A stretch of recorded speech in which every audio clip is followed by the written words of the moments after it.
Greetings, fellow travelers, and welcome back to the Way of the Showman, where we view the world through the lens of showmanship.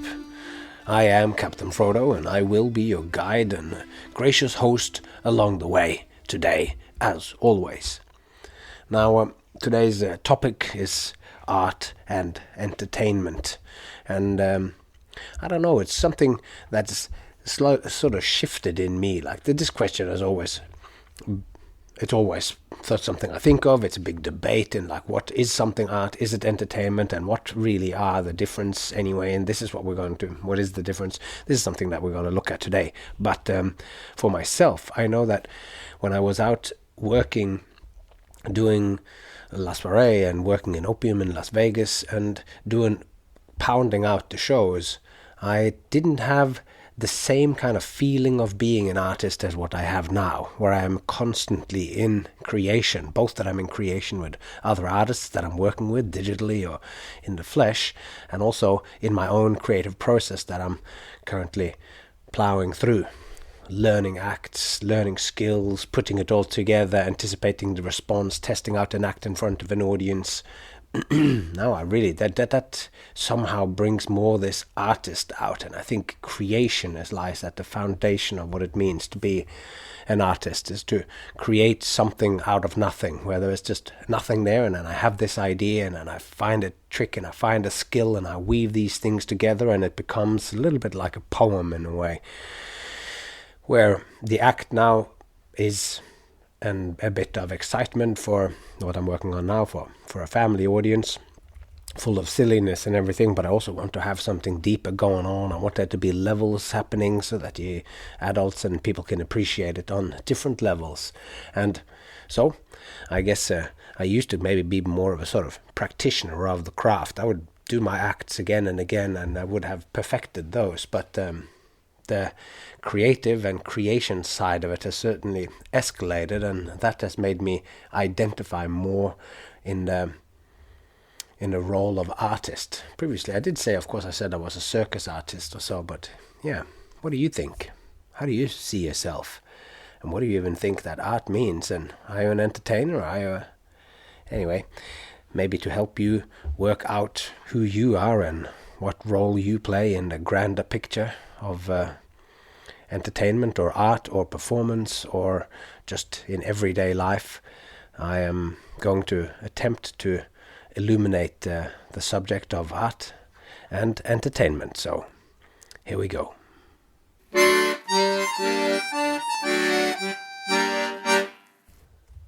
Art or entertainment, or art and entertainment, or, as we will see as this episode and the next, which I'll split it up. This one subject, we will deal with that in 2 episodes, and as we shall see in the next one, it might be that no spoiler alert. Well, there is a spoiler alert coming now, and that is that it's the art of entertainment. Now, in this warped state, the showman steals the crowd's time, but like a twisted alchemical Robin Hood, he returns it refined as showtime. A twisted alchemical Robin Hood, he returns it refined as showtime. Now, that's of course from the Illuminated Manifesto, and we have in the last 2 chapters, last few episodes, we've widened our perspective on 2 of the 4 pillars of showmanship. We've looked at the audience, and we have looked in depth at the showman, the one who faces the other way. And before we sort of delve into the next 2 pillars, which is attention, and finally we're going to look at shows as we give them the same treatment, let's just take a side trip to better grasp the relationship a performer has with their audience. Like, what is it that we actually do? It's about art and entertainment, and how do we frame what we do?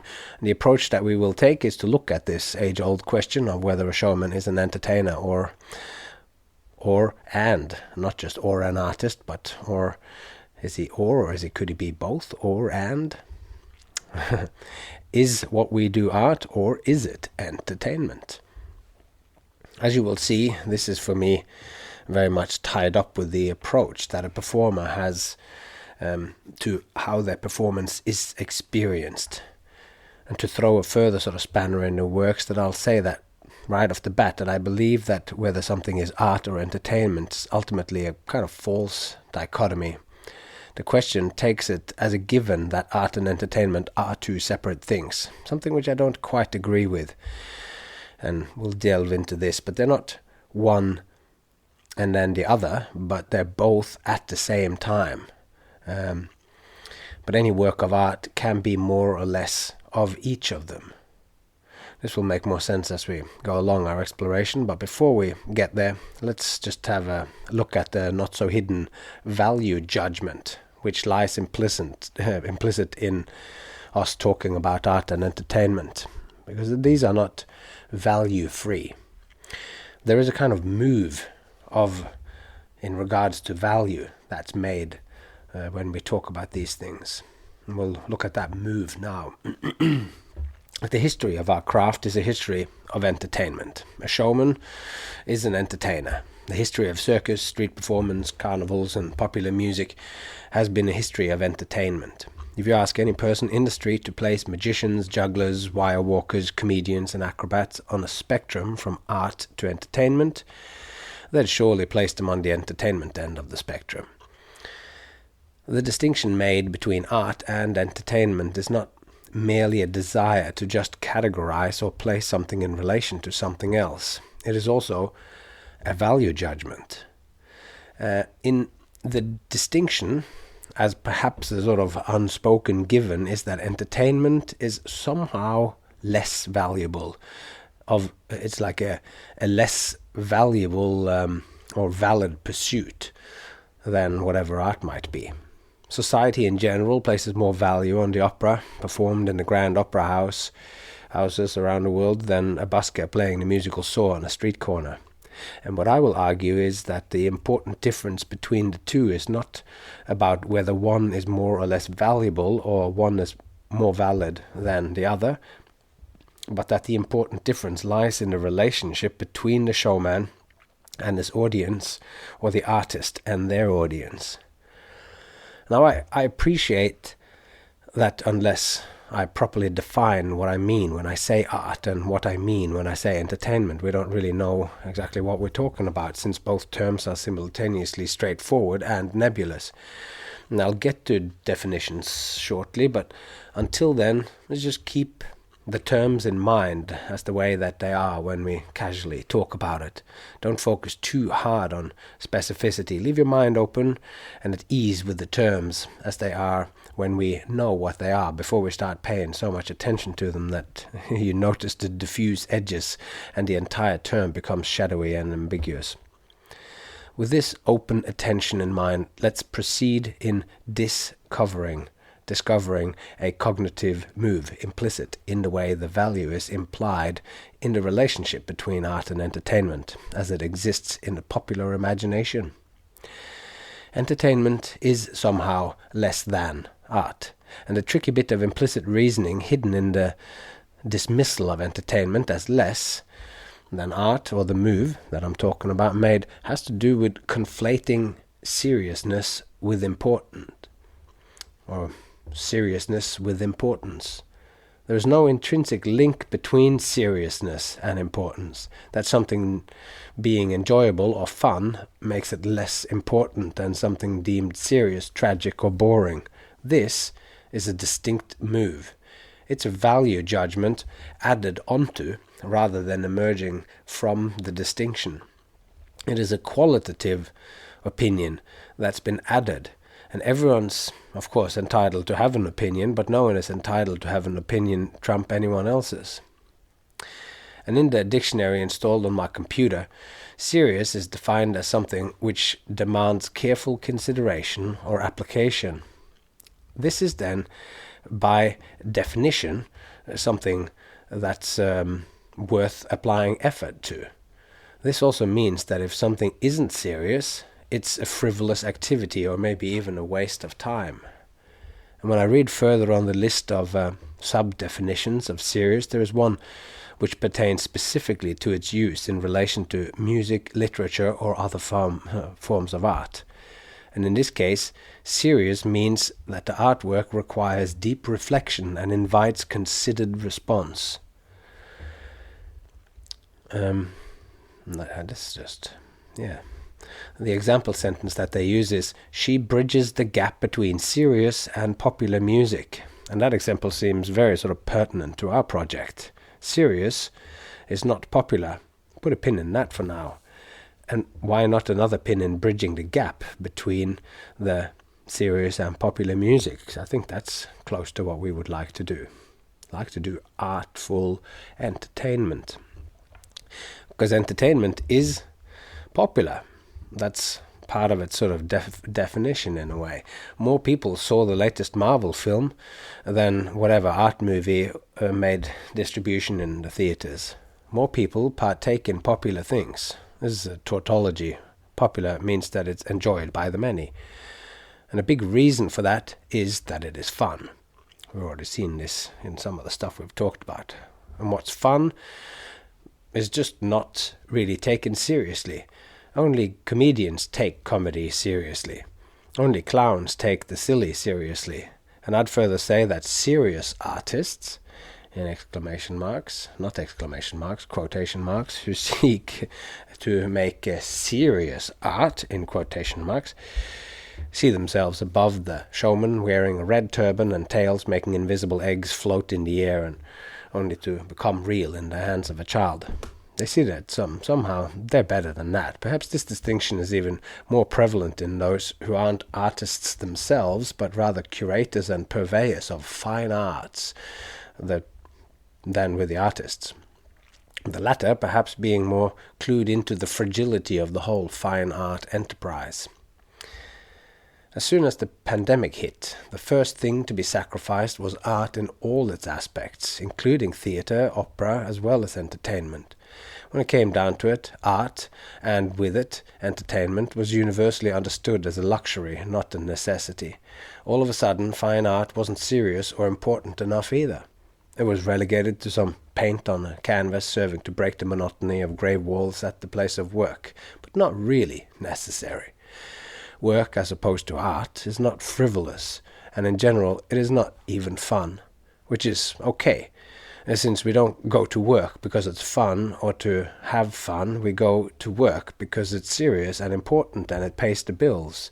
For most people, there's a big difference between what they do for work and what they do for fun. Fun is what you do after work, first work, then fun. A large part of the human workforce behaves as if the important stuff that they do in their lives is the stuff they do at work.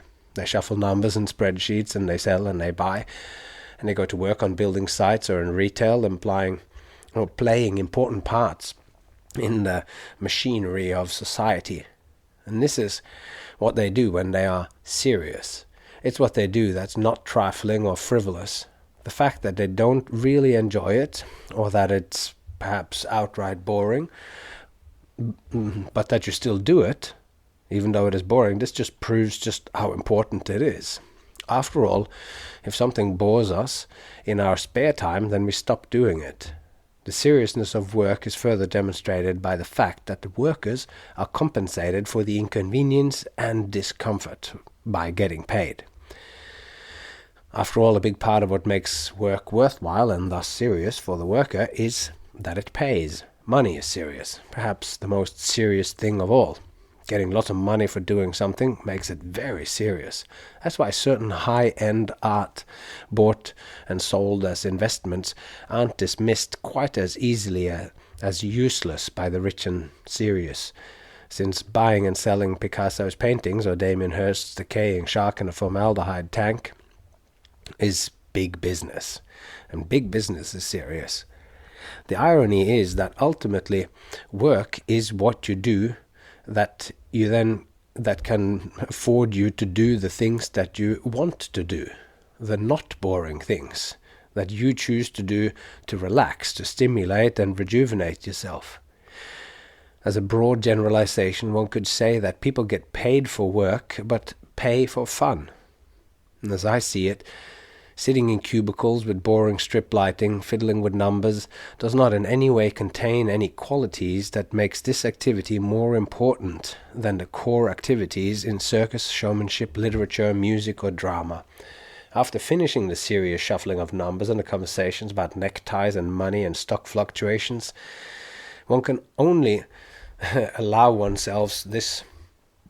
Then when all that's done, then one can allow oneself this kind of frivolousness that art and entertainment offers. You have a drink with a friend, and realizing that both of you have read the same book maybe, and before you know it, you fall into a deep conversation about the meaning of life, and as they part, they both wholeheartedly agree that they should do this more often.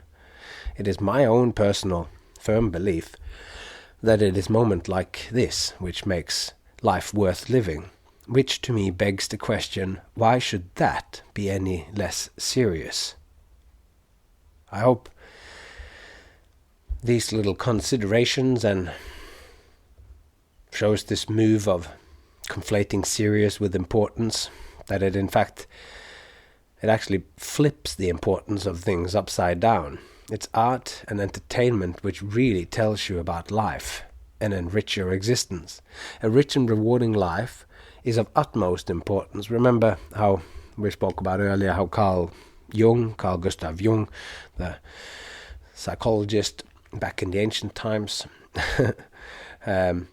like he said that the majority of those who came to see him weren't dealing with clinical neurosis, but with the lack of meaning in their life.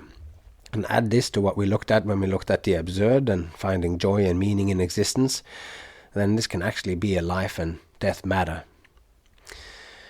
So I think that for many of us, the things that we do when we're serious and go to work are not the same that we do to enrich ourselves and to make life enjoyable and meaningful. It does not increase our ability to understand ourselves, the world we live in, or the relationship between us and the world. In this way, it's not fulfilling the showman's obligation, which, as you might remember, is to leave someone enriched as a whole human being after an interaction. Art, culture, literature, circus, and music helps take us beyond our normal restricted ways of thinking. It breaks down barriers and it pushes limits. It is mind expanding and it elevates our experience of the world so that we get a better view. And most of all, it's just awesome fun. A higher perspective can be found through this whilst having fun that allows us to see further and thus make more connections. But a higher perspective also allows us to think deeper and experience depth and to feel deeper,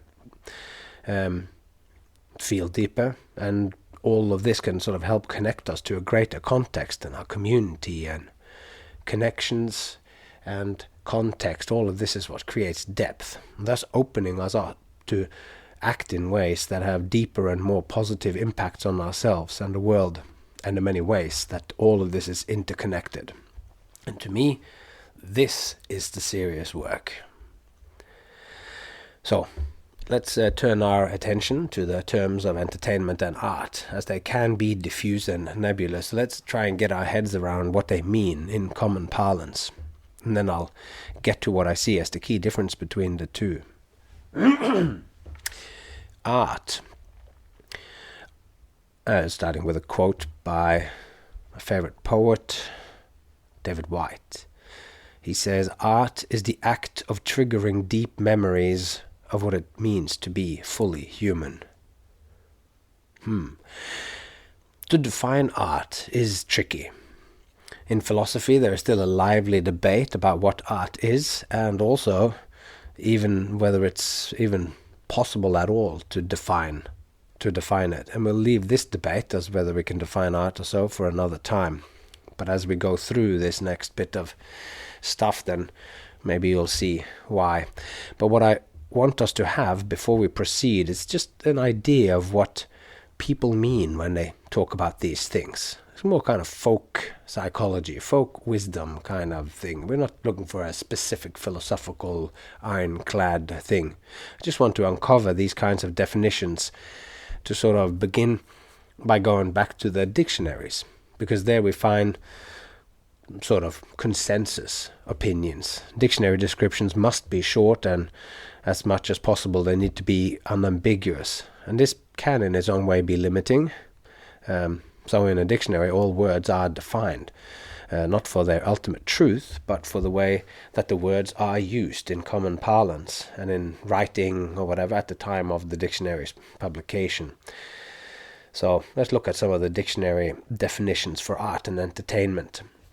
Of course, if we looked at, there might be a book on the philosophy of art or whatever. John Dewey has the art experience.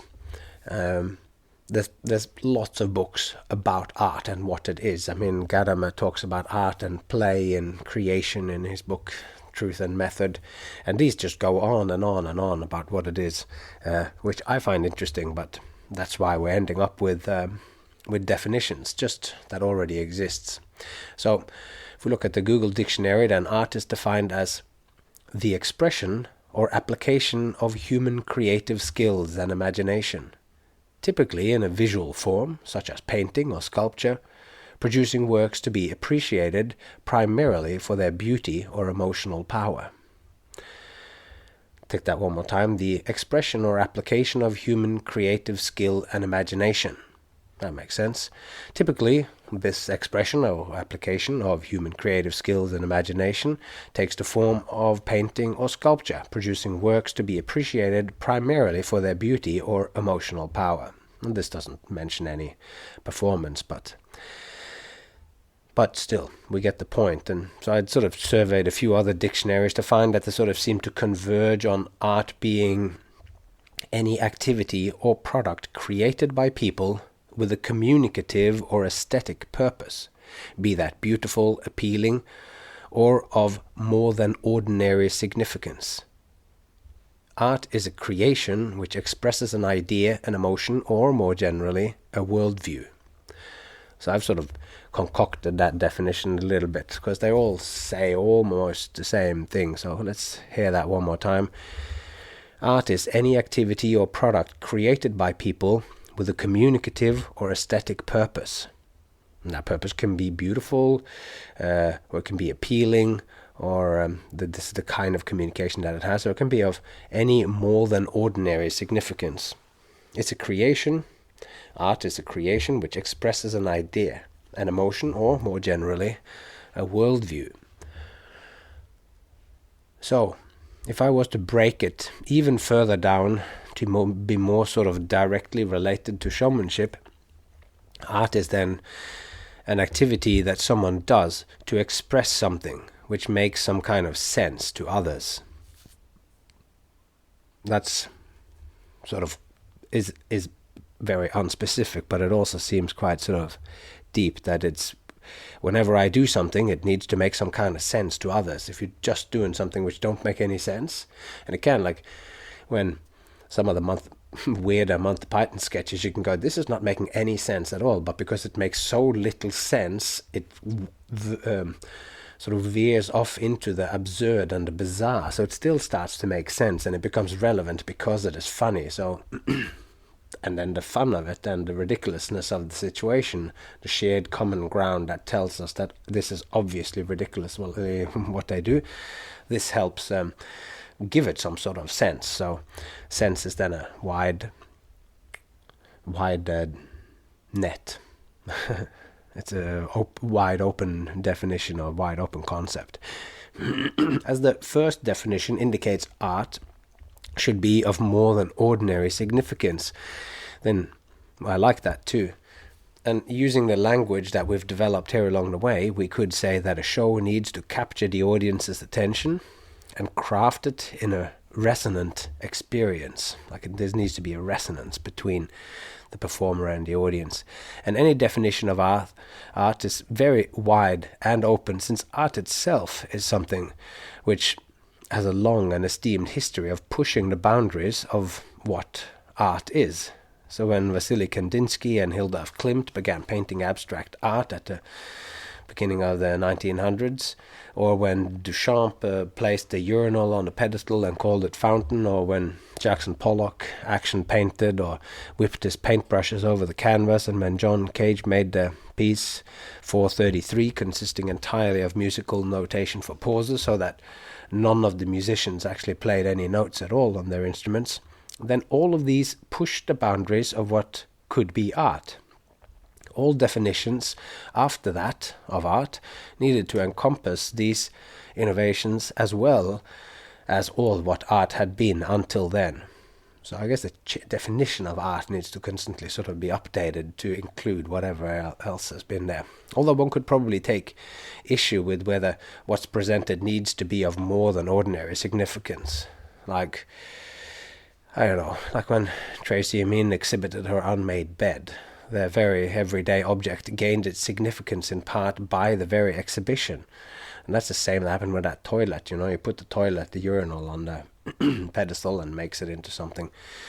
So is that more than ordinary significance? So you're taking something ordinary and doing it in a less than ordinary setting, then that makes it very strange.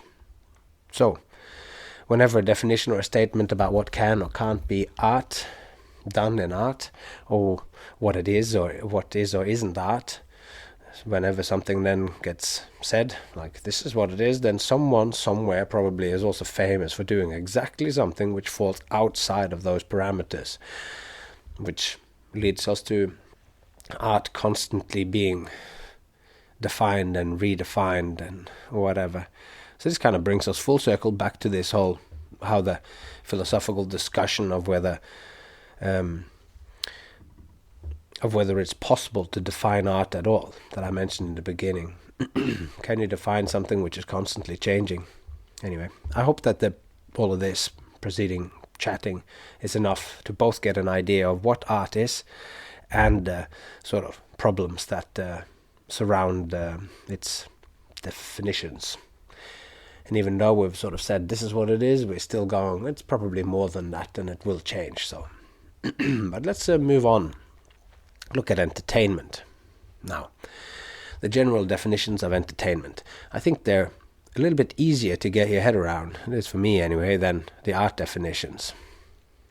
And I don't know exactly why that is, but maybe it's because it's less than, so it has a restriction on it. Entertainment is perhaps less nebulous than art in part because it has these certain limits, and many of the definitions that seem almost circular, like the Google Dictionary describes it like this: entertainment is the action of providing or being provided with amusement or enjoyment. Entertainment is the action of providing or being provided with amusement or enjoyment. The American Dictionary says public shows, entertainment is public shows, performances, or other ways of enjoying yourself. A richer description from Wikipedia, their entry on entertainment says that entertainment is a form of activity that holds the attention and interest of an audience or gives pleasure and delight. Holds the attention and interest of an audience or gives pleasure and delight. It can be an idea or a task, but it is more likely to be one of the activities or events that have developed over thousands of years specifically for the purpose of keeping an audience's attention. So, of course, this thing here, we see that they're using the words attention and turning it into interest, but they also here mention gives pleasure and delight. And they also sort of, in the end where it says likely to be one of the activities or events that have developed over thousands of years specifically for the purpose of keeping an audience's attention. So that's really interesting as well. It's circus, performance, like we do it. That's, or in theatre and all this. So one observation worthy of a note here is that all these definitions describe positive emotions as part of the definitions, like pleasure, enjoyment, and delight. These are all necessary in making something entertainment. So I would say then that something is entertaining when it holds and molds your attention in an enjoyable way, as it happens. Like the actual experience of entertainment needs to hold and mold your attention and interest, and the net result of it needs to be that it's enjoyable, it's enriching, in what we talked about in Showman's Obligation. And to me, all of this brings to mind the nature of a good conversation. some of the points made in a conversation might take some time to understand. They might be complex and even a little difficult. They might have to be explored for a bit to fully make sense. But as long as this exploration and the chat is enjoyable along the way, you can cover great distance in a conversation. On the other hand, if someone rambles on and does not let anyone else speak, like I'm doing to you now, then it ceases to be a dialogue, it's not a conversation, and it becomes a boring monologue or a broken conversation. Entertainment is a very particular state of experience. At its best and its most complete, you lose yourself in it. It completely engages you. Future and past disappears, and you exist only in the moment. You're transported into an altered time and space. This is the show time that we mentioned in the beginning of this episode. Like the Illuminated Manifesto describes this as show time, the altered space and time. And furthermore, the experience of being entertained is enjoyable and allows the audience to effortlessly pay attention and be carried along from beginning to end. And this I find important, this thing of effortlessly paying attention. So if you're watching a show and you begin to look at your watch or thinking about what to wear to the party you're going to next weekend, then it means that you have fallen out of the experience, which means that it stopped being entertaining. If you keep falling out, or the show fails entirely at pulling you back in, then the show is boring. And if something is boring, it is not entertainment. I will go so far as to say that being forced to pay attention to something which you aren't into is not a bad way of describing what boredom is. Most of us have a memory of sitting in a class, listening to a teacher drone on about something that you're convinced will never be useful for you in your life.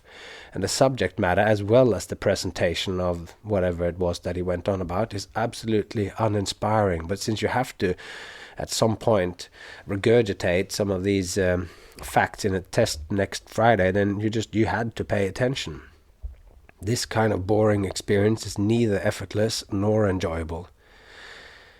And you find your mind refusing to cooperate. And if you don't leave class physically, your mind leaves.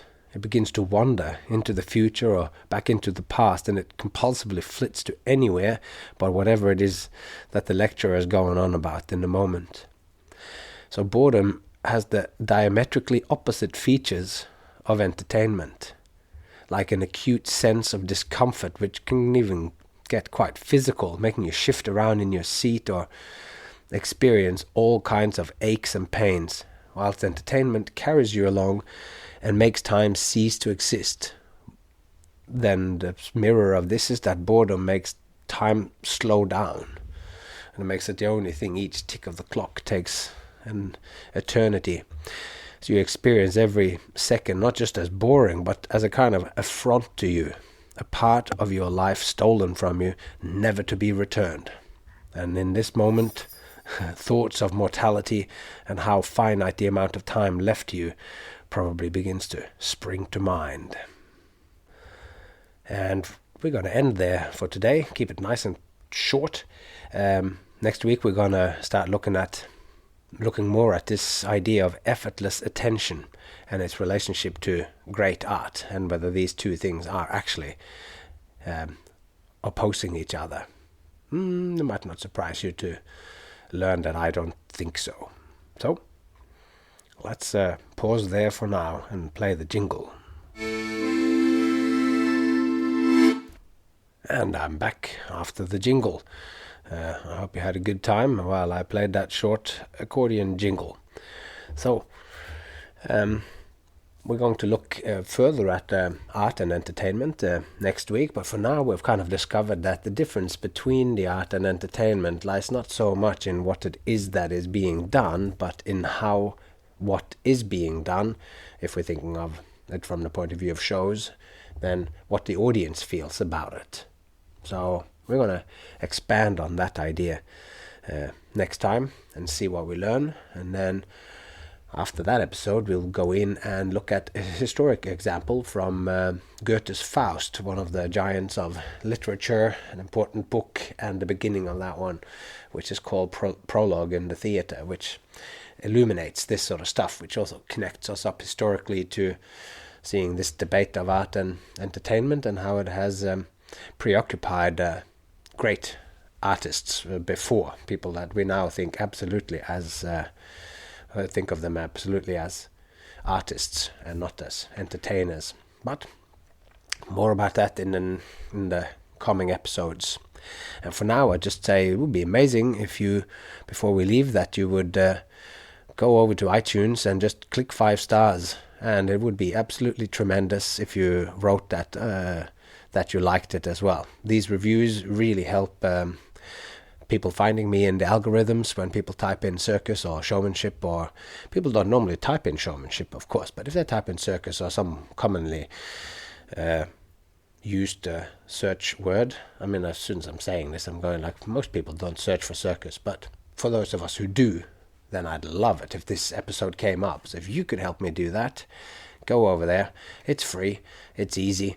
Go over and click on iTunes and leave an ecstatic and brilliant review of these episodes.